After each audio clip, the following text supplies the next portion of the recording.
The name, the Cheakamus Centre, actually was only arrived at about 6 years ago, where we had formerly been known as the North Vancouver Outdoor School since the school's inception in 1969. So the North Vancouver Outdoor School is a part of the North Vancouver School District, and even though we were located about 75 kilometers north of North Vancouver, our site has always been owned since that time by the district and directed by them as well. So for the first 40 or so years, the center ran, first of all, as an residential environmental learning center.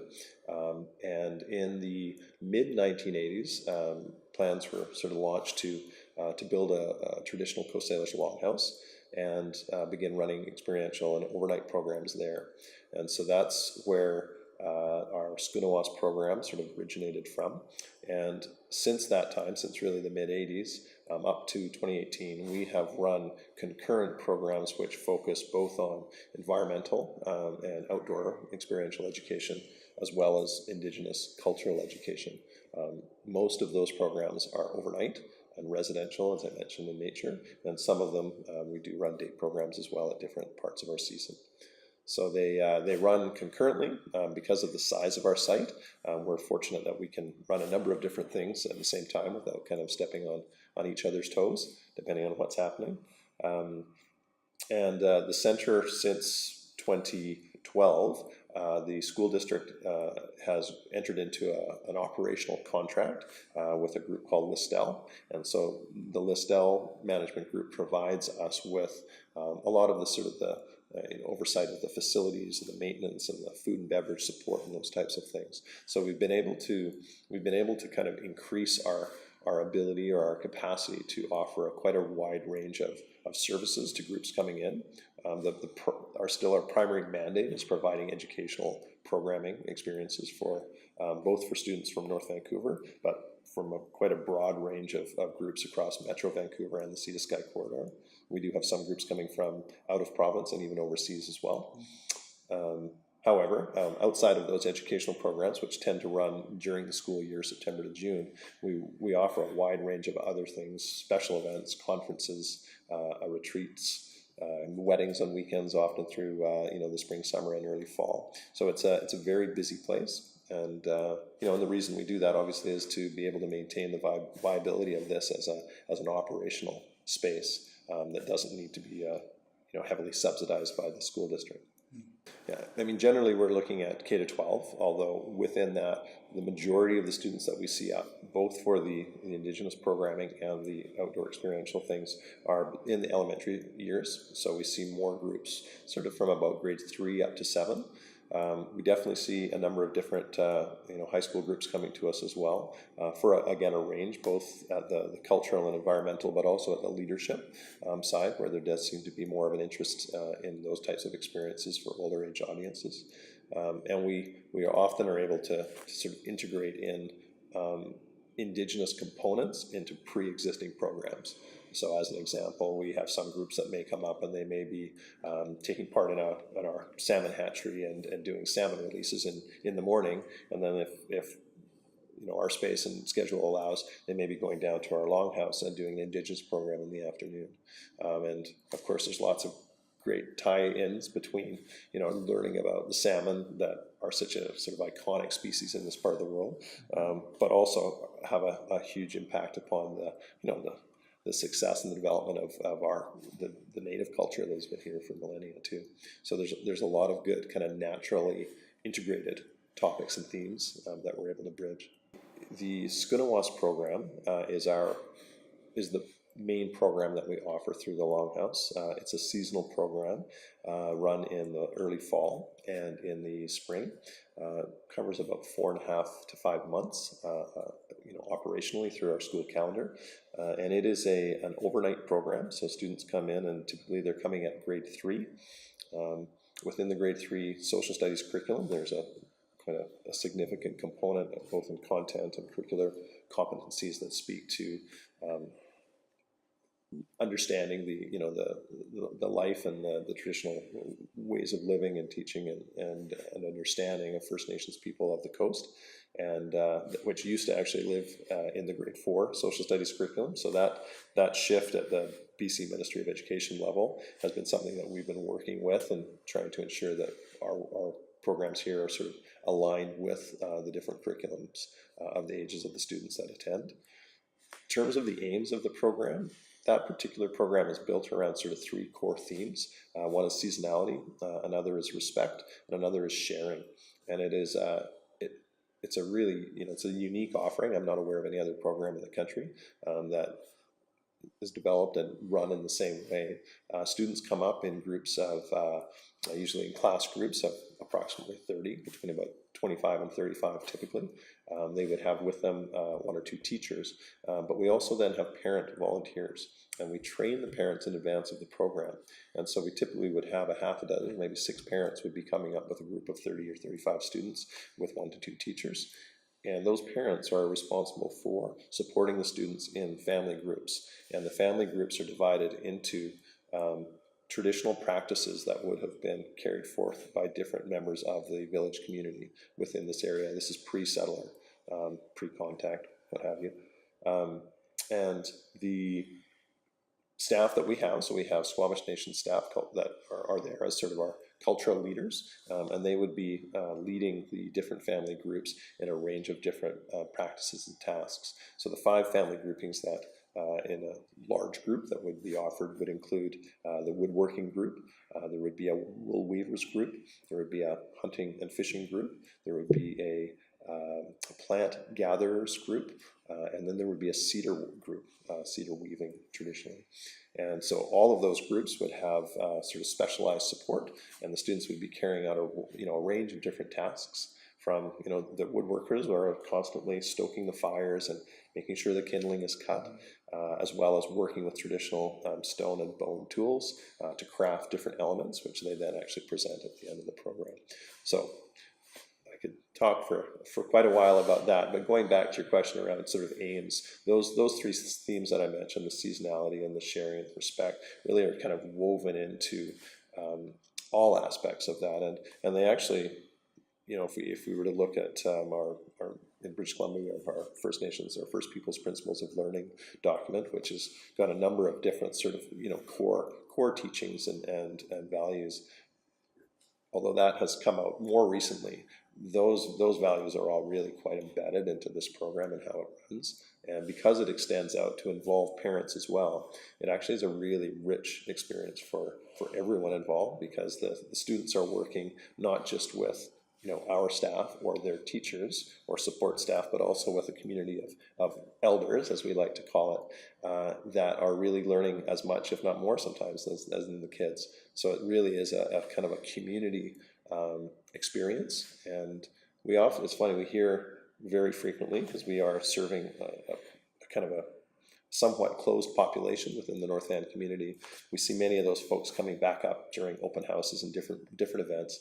And we hear so often from the adults that went through this program in the 1980s or the 1990s or beyond, that those 28 hours, because it's just 2 days and a night, were some of the most memorable school experiences that they had for all of their schooling.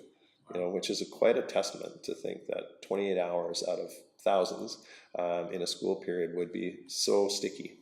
And by sticky, I mean something that really, it's not just understood, I think, at a sort of a cognitive level. It's quite deeply felt, and it stays with people, and sometimes I'm sure it was because it was cold or it was smoky or it was something, but I think that sort of that experiential component to it is very powerful, and really really positive, because I think what we hear back from folks is that it was all of those things, but they really treasure those memories.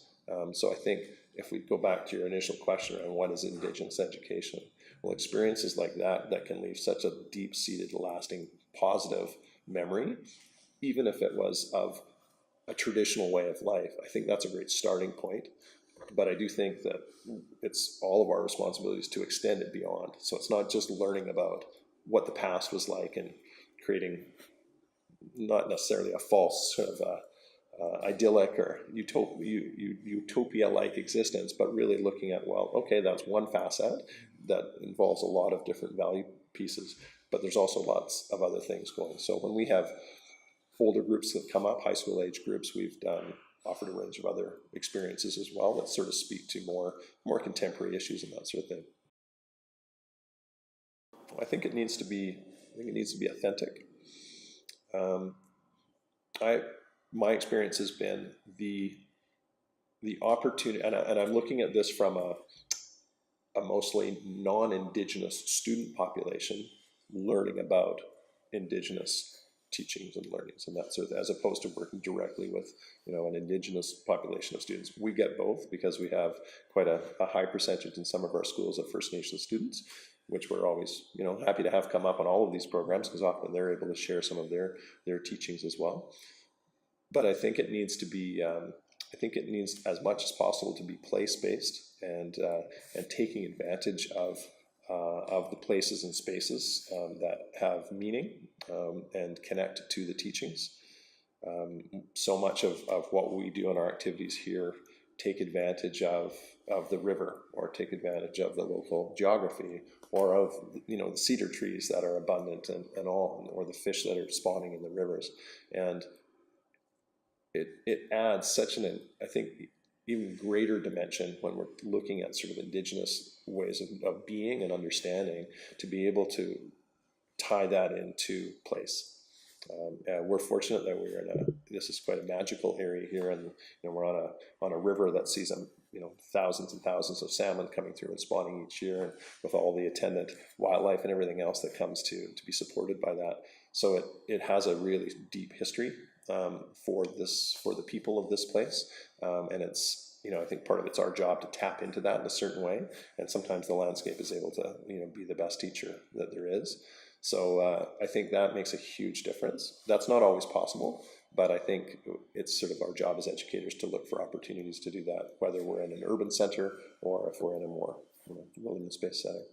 I see, in the work that we do here, Indigenous education, it's a very, very important and really integral aspect of the work that we do on our site.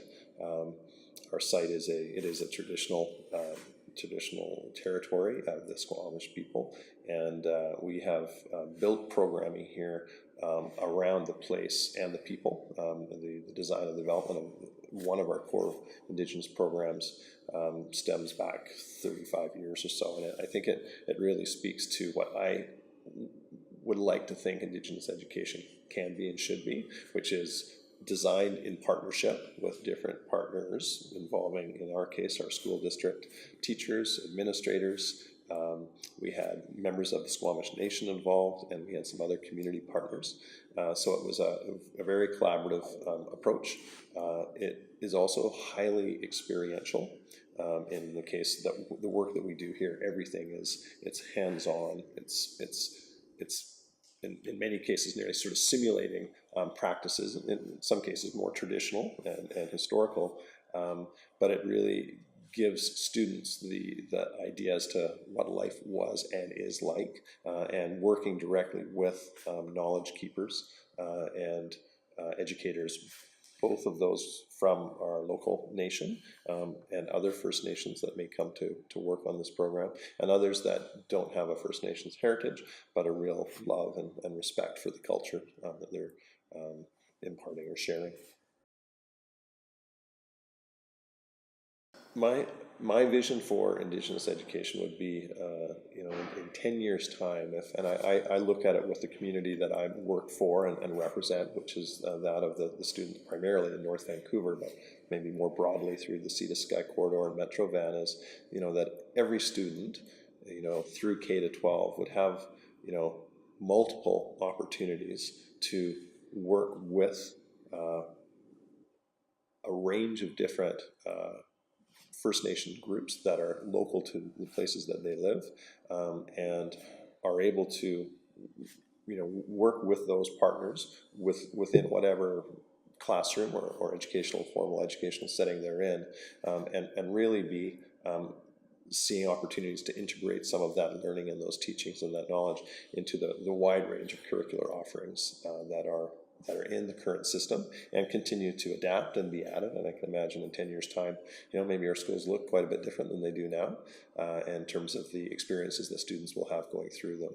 But really seeing it not as a First Nations studies as an extra, as an add-on, as a separate piece, but really as a body of content and practice that gets woven into all areas. I think there needs to be buy-in from multiple community members. So, starting from within schools, that can involve all of the folks involved in the instructional delivery, from teachers to support staff to administrators.